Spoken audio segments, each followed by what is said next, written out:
이 방송은 공직선거법에 의해 실시하는 프로그램으로 연설 내용은 MBC와 관계가 없습니다.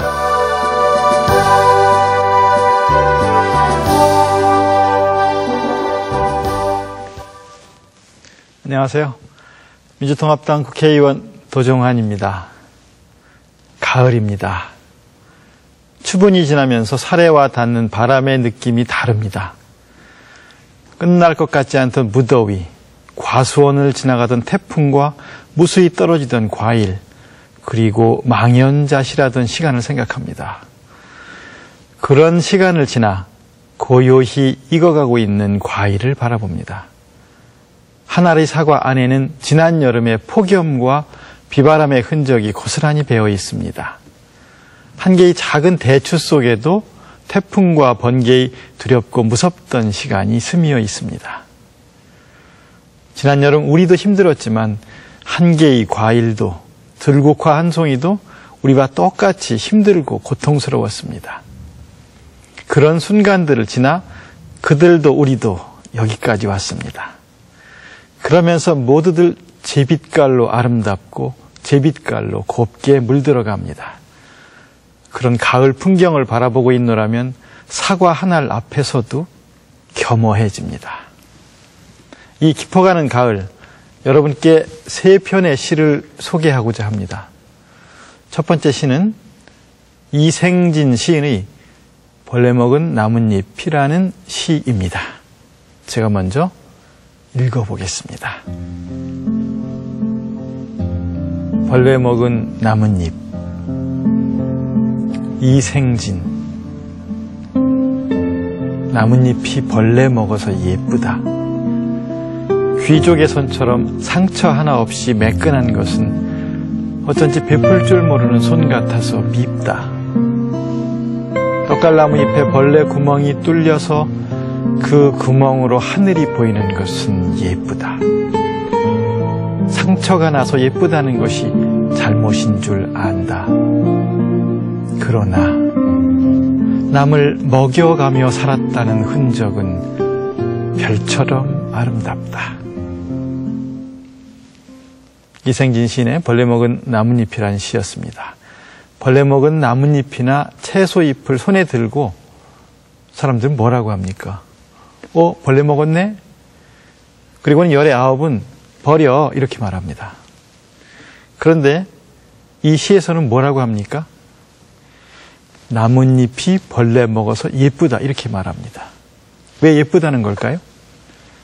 남을 먹여가며 살았다는 흔적이기 때문에 예쁘다는 겁니다.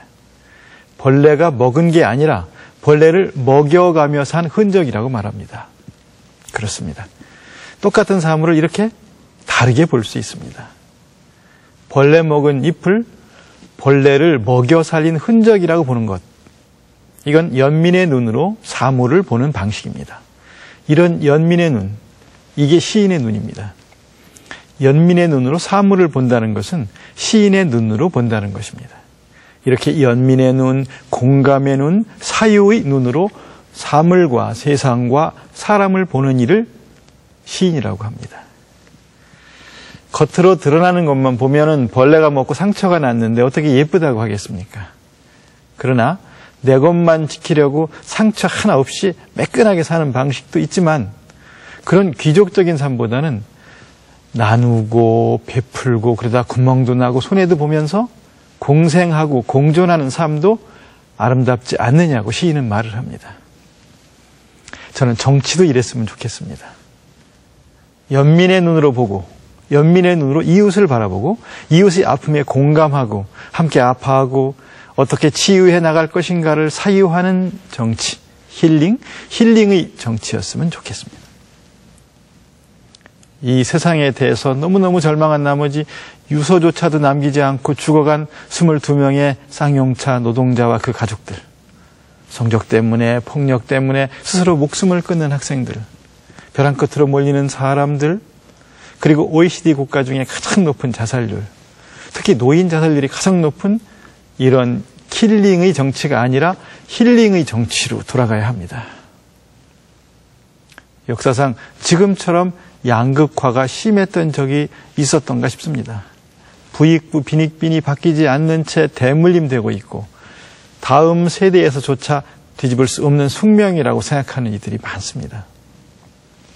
그렇다고 많이 가진 사람, 상위 1%의 사람들은 다 행복합니까? 언제 밀려날지 모른다는 불안감 때문에 더 많이 가지려는 강박에 시달리면서 쫓기듯 살고 있기 때문에 그들도 행복하지 않습니다. 결국 아무도 행복하지 않은 사회, 아무도 평안하지 않은 사회, 밀려나지 않기 위해 더 많이 빼앗아와야 하고 아무리 숨이 차도 쉬지 못하고 계속 앞만 보고 달려가야 하는 사회, 모든 사람이 불안과 강박 속에 살아야 하는 이런 사회가 바람직하지 않다는 것은 누구나 알고 있습니다. 이런 사회에서 살아가는 것을 슬픈 숙명처럼 여기며 무력하게 받아들이고 있는 이들은 얼마나 많습니까?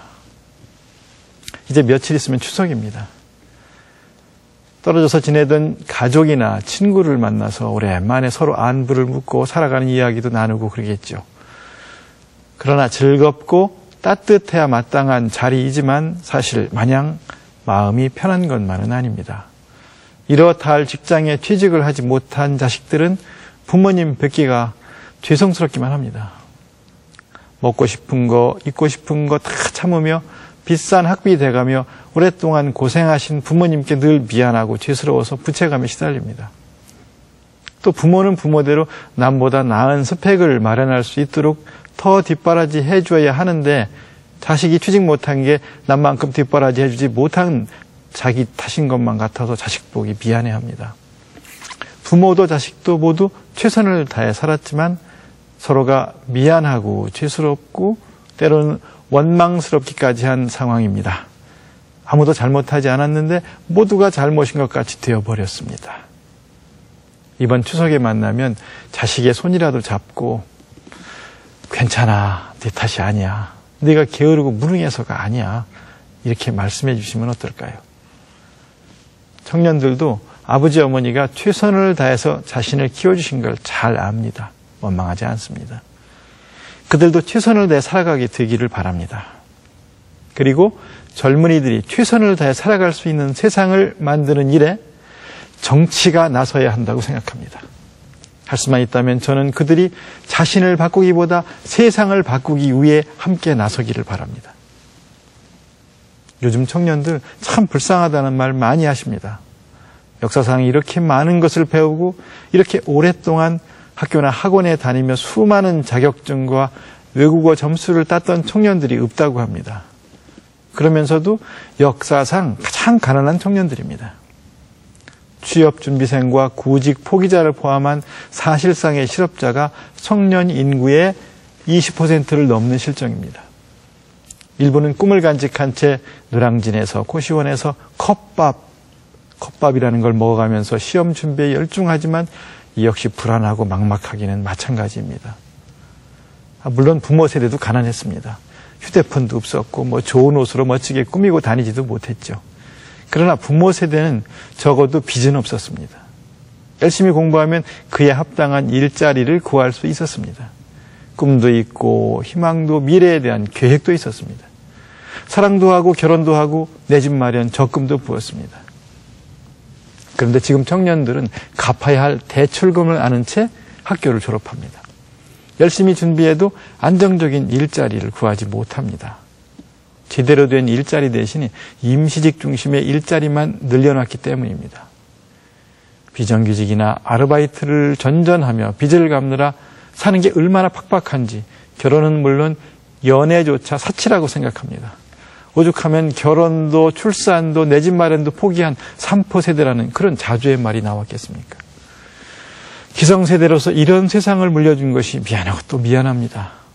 어디서부터 잘못된 것인지 누구의 잘못인지 어떻게 해결해야 하는지 반드시 답을 찾아야 한다는 깊은 책임감을 느낍니다. 저희는 경제나 산업이나 교육이나 복지 등등 모든 분야의 정책이 일자리를 중심에 두고 기획되고 집행되어야 한다고 믿습니다. 제대로 된 일자리가 만들어지는 경제 구조라야 경제 성장의 과실을 국민 대다수가 함께 누릴 수 있기 때문입니다. 일자리가 곧 복지입니다. 당장 내일 일할 수 있는 곳을 찾아 헤매느라 오늘 밤도 편히 잠들지 못하는 수많은 청년들에게 제가 하고 싶은 말이 있습니다. 힘들더라도 꿈을 포기하지 마세요. 언젠가는 활짝 꽃 피울 날이 반드시 있습니다. 들국화나 구절초는 봄, 여름 다 지나고 늦가을이 되어서야 꽃을 피우지만 그 꽃들은 게으른 꽃이 아닙니다. 못난 꽃이 아닙니다.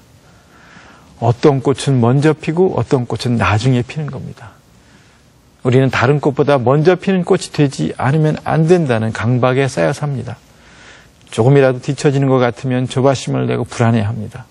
그 불안과 초조는 시기와 질시, 자학과 원망을 낳습니다. 그러면 안 됩니다. 나도 망가지고 남도 망가뜨립니다. 어떤 꽃은 먼저 피고 어떤 꽃은 조금 늦게 피기 때문에 세상은 늘 꽃으로 아름다운 겁니다. 가을꽃은 늦게 피지만 황량하고 쓸쓸한 들판을 얼마나 아름답게 바꾼 채 얼마나 곱게 피어 있습니까? 저도 그런 가을꽃 같은 사람입니다. 친구들이 벚꽃처럼 일찍 피어 주목받고 박수받을 때 눈에 띄지도 않는 들꽃과 같았습니다. 그러니 여러분도 언젠가는 꽃 피우리라는 믿음을 버리지 마세요. 부모님들도 조금만 더 믿고 기다려주세요. 믿고 기다려주는 것보다 더 큰 사랑은 없습니다. 먼저 피었느냐 늦게 피었느냐, 서울에서 피었느냐 지방에서 피었느냐 보다 더 중요한 것은 아름답게 피었느냐, 아름답게 살았느냐 아니냐 하는 것입니다. 흔들리지 않고 피는 꽃은 없습니다. 젖지 않고 피는 꽃은 없습니다. 흔들리면서 아름다운 꽃을 피우는 겁니다. 비에 젖고 바람에 흔들리면서도 따뜻한 빛깔의 꽃을 피우는 겁니다. 그걸 지켜보며 기다려주는 것, 그게 사랑입니다. 민주통합당은 그 기다림이 꽃으로 활짝 피는 것을 도울 것입니다. 다음으로 우리가 바라는 세상은 어떤 세상인지 신동엽 시인의 시 한 편을 읽으면서 생각해 보고자 합니다. 산문시 1이라는 시입니다. 산문시 1, 신동엽. 스칸디나비아라든가 뭐라고 하는 고장에서는 아름다운 석양 대통령이라고 하는 직업을 가진 아저씨가 꽃 리본 단 딸아이의 손 이끌고 백화점 거리 칫솔 사러 나오신단다. 탄광 퇴근하는 광부들의 작업복 뒷주머니마다엔 기름 묻은 책, 하이데거, 러셀, 해밍웨이, 장자, 휴가 여행 떠나는 국무총리 서울역 3등 대합실 매표고 앞을 뙤약볕 흡수며 줄지어 서 있을 때 그걸 본 서울역장 기쁘시겠소 라는 인사 한마디 남길 뿐 평화스러이 자기 사무실 문 열고 들어가더란다. 남해에서 북강까지 넘실대는 물결, 동해에서 서해까지 팔랑대는 꽃밭, 하늘로 가는 길가엔 황토빛 노을 물든 석양, 대통령이라고 하는 직함을 가진 신사가 자전거 꽁무니에 막걸리병을 싣고 30리 시골길 시인의 집을 놀러 가더란다.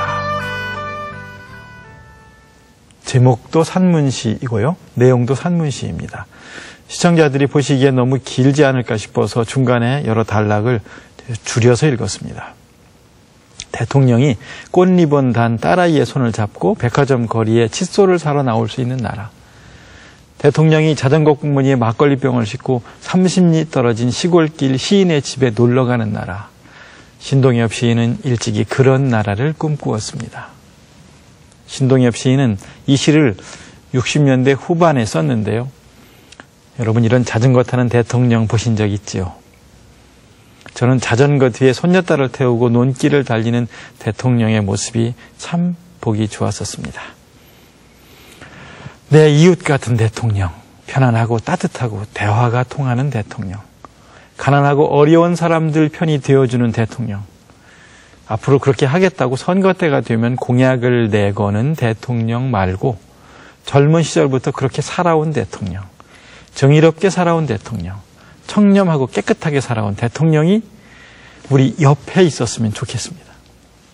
국무총리가 휴가 여행 떠나는 기차표를 사기 위해서 줄을 서는 나라, 역장 줄선 총리를 보고도 그저 인사를 나눌 뿐 자기 볼일 보러 사무실로 들어가는 특권 없는 나라, 반칙이 통용되지 않는 나라, 그런 나라를 만드는 건 불가능한 걸까요?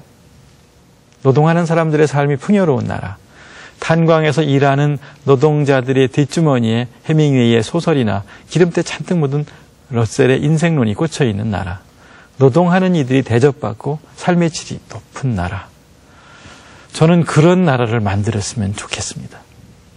대통령 이름은 잘 몰라도 새 이름, 꽃 이름, 지휘자 이름, 극작가 이름, 이런 건 훤하게 아는 그런 문화국가, 그런 사회, 그런 나라를 만드는 건 우리가 살아있는 동안은 불가능한 꿈일까요? 저는 그런 꿈이 이루어졌으면 좋겠어요.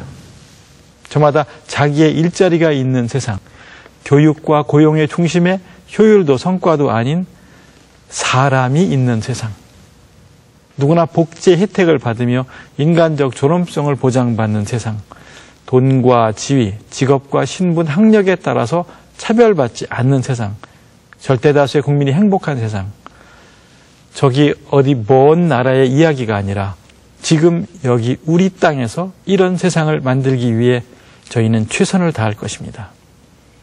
사람이 먼저라는 확고한 국정 철학을 가지고 협력과 상생, 소통과 배려의 자세로 이런 세상을 함께 만들어 나가고자 합니다. 이 힘든 현실을 혼자서 견디지 마세요. 새로운 세상을 향한 꿈을 혼자서 꾸지 마세요. 여러분은 혼자가 아닙니다. 저희가 내민 손을 잡고 함께 나아갑시다. 우리를 둘러싸고 있는 벽은 물론 높습니다. 열심히 준비해도 취업의 벽을 뚫지 못합니다. 쉬지 않고 일해도 양극화의 벽을 넘지 못합니다. 애초부터 불공평한 기회의 벽에 부딪히고 차별의 벽도 여전합니다. 열심히 사는 평범한 국민들을 좌절과 고통 속에 몰아넣는 현실의 벽이 너무도 많고 또 높습니다. 그러나 벽에서도 포기하거나 절망하지 않고 기어이 그 벽을 넘고 마는 담쟁이를 보십시오. 연약한 이파리들끼리 함께 손잡고 조금씩 나아가는 그런 모습을 보십시오. 수천 개의 이파리들이 당당하게 살아남아서 척박한 벽 위에서 아름답게 빛나고 있는 풍경을 보고 있으면 저는 문득 숙연해집니다.